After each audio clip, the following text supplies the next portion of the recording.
आज का टॉपिक भी हमारा रेंज के ऊपर है और हम चाह रहे हैं कि रेंज हम बनाएं और रेंज बना के हम उसको जमा करें दो रेंज को। अक्सर होता है ना, रेटिंग देते हैं वेबसाइट के ऊपर, स्टार्स देते हैं, स्कोर्स होते हैं, रेंज आ रही होती हैं और उनको जमा कैसे करना है एचटीएमएल के अंदर, बड़े आसानी से सीखते हैं। चलें आए लेक्चर की तरफ चलते हैं। ये प्रोग्रामिंग विद अदनान के नाम से हमारा चैनल है, फ़ौरन से इसको सब्सक्राइब करें ताकि आप बहुत ज़बरदस्त डेवलपर बने। आप डेवलपर हैं भी तब भी बहुत सीखेंगे, नहीं हैं तब भी बहुत सीखेंगे और डॉलर छापेंगे आप, डॉलर। ये हमारी website web development for beginners के नाम से कोर्स है। इसके अंदर बहुत ज़्यादा ट्रेनिंग है, शुरू से लेकर एंड तक देखें, प्रैक्टिस करते रहें, एक वीडियो को बार बार देखें, 8-8 10-10 बार देखें। चलें लेक्चर की तरफ चलते हैं। ये पिछली वीडियो है, इसके अंदर हमने ये रेंज का टॉपिक डिस्कस किया था। हमने एक फॉर्म बनाया था, फॉर्म को एक मेथड दिया था, पोस्ट मेथड। उसके अंदर मैंने एक एक्शन लगाया था। एक्शन मैंने बताया था कि जब अपने बैकएंड सर्वर कोड को हिट करना होता है अपने फॉर्म के अंदर तो एक्शन को आप यूज़ करते हैं। इसके अंदर मैंने ऑन इनपुट का टैग लगाया था ताकि फॉर्म के अंदर कोई भी चीज़ इनपुट हो तो वो क्या करे, फॉर्म का जो इनपुट आउटपुट का मेथड है उसके अंदर वैल्यू रख दे। कौन सी वैल्यू रख दे? इस इनपुट की वैल्यू रख दे। तो हमने क्या किया था, दोबारा से डिस्कस कर लेते हैं। हमने एक इनपुट का टैग बनाया था। इनपुट का टैग बना के हमने उसे कहा था कि इस इनपुट की जो टाइप है वो रेंज है और इसके अंदर जो मैक्सिमम वैल्यू वो 100 तक जाएगी। फिर हमने इसको एक आईडी दे दिया था कि ये जो आईडी है इसकी आइडेंटिटी है, इसकी ए है। फिर हमें एक आउटपुट दिखाना था, रेंज के आगे एक लिखा हुआ कुछ दिखाना था कि ये कितनी के रेंज पे पहुंच गया है। तो हमने एक आउटपुट का टैग दिया था। आउटपुट के टैग को हमने बाइंड किया था इसके साथ, क्योंकि उसको पता कैसे चलेगा एचटीएमएल को कि ये किस चीज़ का आउटपुट है। तो हमने कहा था फोर कौन सा, हमने इसकी जो आईडी है उठा के इधर रख दी तो उसको पता चल गया कि ये किस चीज़ का आउटपुट है। और फिर हमने इसको एक नेम दे दिया था आउटपुट को। अब जब हमने नेम दिया कि ये इसका नाम है तो हमने इसको एक नेम असाइन कर दिया और ये आउटपुट बन गया। अब जब मैंने इतना काम किया था तो इसके अंदर कुछ भी नहीं आया था, सिंपल मेरे पास एक रेंज शो हो रही थी, आउटपुट शो नहीं हो रहा था। और आउटपुट तभी शो होना था जब इस एक्स के अंदर मैं कोई वैल्यू रखता, क्योंकि इसके अगर अंदर आप देखें तो वैल्यू तो कहीं पे है नहीं, नाम नहीं इधर कुछ लिखा है और ना ही इसके अंदर वैल्यू है। तो इसलिए फिर मैंने फॉर्म के जो मेथड है उसके ऊपर एक ऑन इनपुट के, जब भी कोई बंदा इंटर करे, ऑन इनपुट एक एट्रीब्यूट है। इसका मतलब ये होता है कि जब भी कंटेंट के अंदर, इसके अंदर जो कंटेंट है, इसके अंदर जो नंबर है, किसी भी चीज़ के अंदर जब कोई चेंज आए उस फॉर्म के अंदर, किसी भी तरह की चेंज आए, कोई डाटा चेंज करे, कोई कुछ भी करे, तो ये फंक्शन ट्रिगर हो जाता है, तो ये इवेंट ट्रिगर हो जाता है। तो ये इवेंट ट्रिगर कर दो फॉर्म का। वो इवेंट में फिर क्या करो, वो इवेंट पूछ रहा है कि फिर मैं क्या करूं इसके अंदर। तो मैं कह रहा हूं कि उसके अंदर आप ये जो एक्स है, ये जो आउटपुट का एक्स है, इसको करो। वो कह रहा क्या करूं, मैंने कहा इसकी डॉट करके मैंने लिख दिया, इसकी वैल्यू को उठा लो, इसकी वैल्यू को किसके बराबर कर दो, किसके बराबर कर दो। मैंने कहा कि ये जो ए है, ये जो इनपुट ए है, इसके अंदर ये ए को उसने कैसे पहचाना, आईडी से। जब मैंने इधर ए लिखा तो उसने इसको आईडी से पहचाना कि इसकी ए की अंदर जो वैल्यू आ रही है, डॉट वैल्यू ए, यानी ए, वो कहेगा सीधा ए के पास जाएगा, उसकी वैल्यू को देखेगा, उसकी वैल्यू के बराबर कर दो, ये एक्स की वैल्यू को ए की वैल्यू के बराबर कर दो। अब मैंने क्योंकि कैलकुलेशन परफॉर्म करनी थी इसलिए मैंने पार्स इंट यूज़ किया, यानी कि ये जो मैं नॉर्मली डाटा एचटीएमएल के अंदर आ रहा होता है ये टेक्स्ट फॉर्म में आ रहा होता है, उस टेक्स्ट फॉर्म को नंबर फॉर्मेट में कन्वर्ट करने के लिए पार्स इंट मैंने यूज़ किया। और पार्स इंट इसलिए यूज़ किया कि इंट जो होता है वो नंबर को शो करता है। इसी तरह अगर मैं पार्स फ्लोट करता तो वो हमारा शो करता है डेसिमल को। अगर कोई चीज़ डेसिमल में है तो पार्स फ्लोट यूज़ होता है, अगर कोई चीज़ नंबर में है तो उसके लिए पार्स इंट यूज़ होता है। आपने बस इतना कि याद रखना है। ये मैंने इसलिए किया कि मैं इसे नंबर में कन्वर्ट कर पाऊँ। तो मेरे सामने मैंने आपको दिखाया था कि इस फॉर्म के अंदर जब मैं कंट्रोल F5 करता हूँ ये हमारी रेंज आ रही है और इस रेंज के अंदर जैसे मैं वैल्यू चेंज करता हूँ ये सामने ये लिखा आ रहा है, ये हमारे आउटपुट का वो जो फार्मूला लगाया है उससे हमारा ये रेंज का लिखा आ रहा है। लेकिन अब मैं चाह रहा हूँ कि एक रेंज और बना लूँ और इन दोनों को मैं टोटल लगा दूँ नीचे। तो मैं एक काम करता हूँ कि मैं इधर नीचे आके इधर एक हमारे पास एक BR का टैग देता हूँ। BR का टैग देने के बाद मैं इधर एक और रेंज बनाता हूँ और इसको मैं पहले वाली रेंज को मैं लेबल दे देता हूँ। एक लेबल मैं इस तरह देता हूँ कि मैं पहले वाली रेंज के से पहले इधर मैं इसको दे देता हूँ कि स्कोर, इसको मैं दे देता हूँ लेबल, और लेबल के टैग के अंदर मैं लिख देता हूँ स्कोर फॉर मैथ। तो ये मैथ के सब्जेक्ट में हमारा स्कोर आ गया। अब मैं एक और नीचे इसके अंदर मैं इधर इसको क्योंकि मैं सेम लाइन में लिखने चाह रहा हूँ, इसलिए बी आर की मुझे ज़रूरत नहीं है। इसको मैं लेबल को कॉपी करता हूँ और इधर मैं लिख देता हूँ, और मैथ की जगह ये मैं इसको स्टैट में मार्क्स दे देता हूँ, स्टैटिस्टिक्स में। तो मैंने स्कोर फॉर स्टैट कर दिया। स्कोर फॉर स्टैट के नीचे अब मैं उसी तरह ही एक बी आर का टैग दूंगा। ये बी आर का टैग नहीं, इसके नीचे मैं एक इनपुट का टैग दूंगा। मैंने इनपुट का टैग क्यों देना है, क्योंकि मैंने एक और रेंज बनानी है, इसलिए इनपुट का टैग देना है। इनपुट का टैग मैंने दिया है, और इस इनपुट के टैग के अंदर मैं इसकी टाइप लिखना चाह रहा हूँ कि मुझे, क्योंकि टाइप रेंज टाइप ही चाहिए, मैं इसको रेंज टाइप करूँगा। अब मैंने रेंज टाइप कर दिया इसको, और रेंज टाइप के आगे मैं इसकी वैल्यू दे दूंगा कि इसकी वैल्यू कितनी मैक्सिमम हो सकती है, वो भी मैंने इसको बता दी कि इसकी वैल्यू भी 100 हो सकती है। इसकी जो मैं आईडी है वो मुझे क्योंकि देनी पड़ेगी इनपुट की, तभी तो वो पहचानेगा इसको। मैंने इसकी आईडी अब बी कर दी। अब ये जो आउटपुट का टैग आ रहा है, जो हमारे सामने ये सारा कुछ कर रहा है, चीज़ें हमारी चेंज कर रहा है, मैं इस आउटपुट के टैग को इधर कॉपी करता हूँ और इधर मैं आउटपुट का टैग लिख देता हूँ। आउटपुट के टैग लिखने को, क्योंकि ये बी टाइप का आउटपुट है, मैं इसको कंट्रोल सी करता हूँ और इसके अंदर मैं कंट्रोल बी करता हूँ। ये हमारा, इसको बल्कि मैं हाथ से लिख देता हूँ बी, ये हमारे पास बी लिखा आ गया। अब उसको पता चल जाएगा कि ये जो आउटपुट है ये बी टाइप का आउटपुट है। इसका जो नाम है ना वो मैं वाई रख देता हूँ, इसका नाम मैं वाई रख देता हूँ। अब ये मैंने कुछ चेंजेस इसके अंदर कोड के अंदर मैंने कर लिए है, और मैंने क्या किया है कि मैंने इसको भी एक आउटपुट दे दिए, इसको भी एक आउटपुट दे दिया। अब ये जो मैंने फॉर्म के ऊपर इनपुट लगाया है, ये जो फॉर्म के अंदर मैंने इनपुट लगाया है, इसकी अभी मुझे ज़रूरत नहीं है। क्यों इसकी ज़रूरत नहीं है?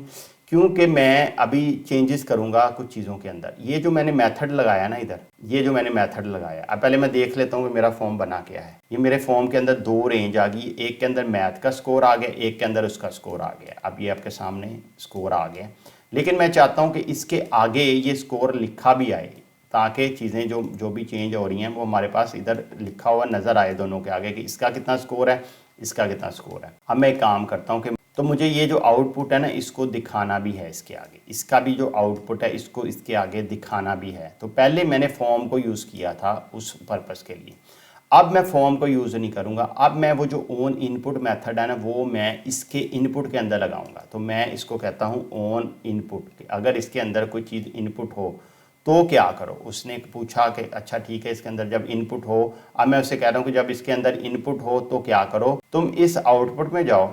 ये जो आउटपुट है ये कैसा आउटपुट है, ये एक्स आउटपुट है। एक्स आउटपुट की वैल्यू को, ये वैल्यू लिख दी है डॉट वैल्यू को, क्या कर दो एक्स आउटपुट की वैल्यू को, इसको तुम इक्वल कर दो। किसके इक्वल कर दो? पहले मैंने पार्स इंट इसलिए किया था ताकि मैं कन्वर्ट कर सकूँ ना उससे नंबर में। तो ये कन्वर्ट करने के लिए सिर्फ ये मैं कोड जो आगे लिख रहा हूँ ये डाल दो, लेकिन इसको किसके बराबर कर दो इसको।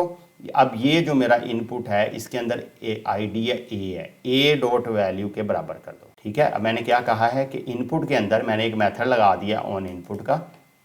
ऑन इनपुट का मेथड मैंने इसलिए लगाया है ताकि इस इनपुट के अंदर कोई चीज़ चेंज हो कोई भी, तो ये इनपुट का मेथड इवेंट चल पड़े। इवेंट का ऑन इनपुट का इवेंट जब चल पड़ा तो मुझसे पूछ रहा है कि क्या करूं। मैंने कहा कि एक्स के अंदर जाओ। एक्स क्या है? ये वाला, ये आउटपुट, ये देखे ना नाम एक्स आ रहा है। एक्स के अंदर जाओ, उसकी वैल्यू को उठाओ। वैल्यू को जब आपने उठा लिया है, उठा के आप एक काम करो, ए की वैल्यू में ए की वैल्यू के बराबर कर दो। ए क्या है? ये आपके सामने ये जो इनपुट है इसकी जो वैल्यू, इसके अब क्या होगा आउटपुट में वो वैल्यू आ जानी चाहिए। अब मैं यही काम जाके नीचे करता हूँ, मैं इधर जाता हूँ, ये इसके अंदर अपने जो मैंने इनपुट का टैग दिए इसके अंदर जाता हूँ और मैं इसके अंदर ऑन इनपुट का मैं लिख देता हूँ ऑन इनपुट। ये मैं एक इवेंट चला दिया है। अब मुझे पूछ रहा है कि मैं क्या करूं जब इवेंट आपने चलाया। तो मैं कहता हूं कि ये जो वाई है, ये जो ये देखिए नीचे वाई लिखा वाई है, इसकी जो वैल्यू है उसको बराबर कर दो। किसकी वैल्यू के बराबर कर, वो पूछ रहा है कि ठीक है बराबर कर देता हूँ, मुझे कोई मसला नहीं कि किसकी वैल्यू को बराबर करने। मैं कहता हूँ कि ये इसके ये जो बी है, ये जो जिसके अंदर मैं चेंज कर रहा हूँ उसकी वैल्यू के बराबर कर दो। वो कह रहा है ठीक है मैं कर देता हूँ। तो मैंने इसे कन्वर्ट, ये क्योंकि मेरे पास जो वैल्यू वो टेक्स्ट फॉर्मेट में आएगी इसलिए मुझे पार्स इंट लिखना पड़ा है ताकि वैल्यू मेरी नंबर फॉर्मेट में आए। तो ये मेरा काम आपका वैसे भी हो जाएगा, लेकिन इससे देने से ये है कि जमा तफरीक बाद में आसान हो जाएगी। तो मैं इस तरह करता हूँ। अब मैं देखता हूँ क्या हुआ क्या है। कंट्रोल F5 करता हूँ जाके। आपने घबराना नहीं है, आपको समझ नहीं भी आ रही तो आपने घबराना नहीं। देखें मैं जैसे जैसे इसके अंदर चेंज करता जा रहा हूँ 0 से लेके 1 से 100 तक, ये देखें वैसे वैसे ये लिखी आ रही है। इसको भी मैं जैसे जैसे चेंज कर रहा हूँ वैसे वैसे ये लिखी आ रही है। अब मैं चाह रहा हूँ कि यहाँ ये जो दोनों वैल्यू है ना, ये एक तीसरा मैं चीज़ बनाऊँ और उसके अंदर ये दोनों टोटल हो जाए, मेरे स्कोर टोटल हो जाए, ताकि मेरे पता चल जाए कि मेरे स्कोर कितने आए हैं। अब मैं एक काम और करता हूँ, और काम ये करता हूँ कि मैं इधर अब फॉर्म को यूज़ करूँगा इस मकसद के लिए, और फॉर्म को यूज़ करके मैं ये काम करूँगा। और फॉर्म को यूज़ करने के लिए मुझे इधर एक BR देना पड़ेगा छोटा सा। यहाँ पे मैं एक BR देता हूँ, BR दे दिया मैंने। BR के नीचे क्योंकि मैंने इंटर देना है, इधर मैं एक आउटपुट का टैग ले लेता हूँ, क्योंकि अब मुझे ये आउटपुट देना है। अब ये आउटपुट जो है इसको आपको पता है बताना पड़ता है ये किस चीज़ के लिए आउटपुट है। अब ये इसके अंदर मैं, क्योंकि मैं अब इस आउटपुट के अंदर मैं अपने दोनों को लेना चाह रहा हूँ ना, दोनों रेंजों को लेना चाह रहा हूँ, तो मैं उसको बताऊँगा कि ये A टाइप का आउटपुट भी है और आगे स्पेस दे के B टाइप का आउटपुट भी है। यानी ये A के साथ भी लिंक है इसका, और इसका लिंक जो है B के साथ भी है।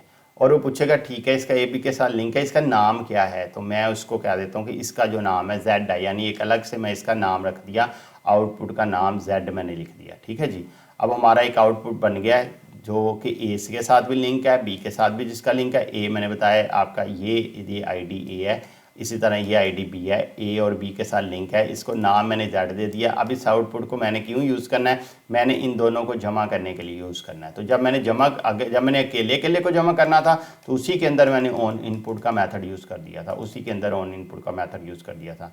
लेकिन जब मैंने पूरे फॉर्म को टोटल करना है तो इधर मुझे यूज़ करना पड़ेगा ऑन इनपुट का मेथड। अभी आपने परेशान नहीं होना, आपको समझ नहीं भी आ रही टेंशन नहीं लेनी, ये बहुत एडवांस टॉपिक है, बड़े बड़े डेवलपर फन्ने खा लोगों को नहीं आता और मैं आपको सिखा रहा हूँ, इसलिए आपने टेंशन नहीं लेनी अगर आपको नहीं आ रहा। ये बड़ी नॉर्मल सी बात है, बस कोशिश करें समझने की जो मैं समझा रहा हूँ। ना भी समझ आए टेंशन नहीं लेनी, वीडियो को बार बार देखते रहें, बार बार देखते रहें, ये आपको इवेंचुअली आ ही जाएगा। ये एक इवेंट होता है, ये ट्रिगर होता है। ये कब ट्रिगर होता है, जब कोई भी इस पूरे फॉर्म का टैग पे लगाया ना, जब फॉर्म के टैग पे लगाया तो पूरे फॉर्म में किसी भी चीज़ में चेंज आएगी तो ये ट्रिगर होगा। और ट्रिगर होकर मुझसे पूछेगा कि अब मैं क्या करूँ, क्या करूं, मुझे बताओ मेरे आका, मैं क्या करूं, मैं किसको खाऊं। मैं कहता तुम खाओ मत किसी को, तुम ये Z के पास जाओ, ये Z का नाम दिया ना, Z के पास जाओ और जाके उसकी वैल्यू को उठा लो। मैंने कहा ठीक है मेरे आका, मैं उसकी वैल्यू को उठा देता हूं, मैं आपका हुक्म कैसे टाल सकता हूं।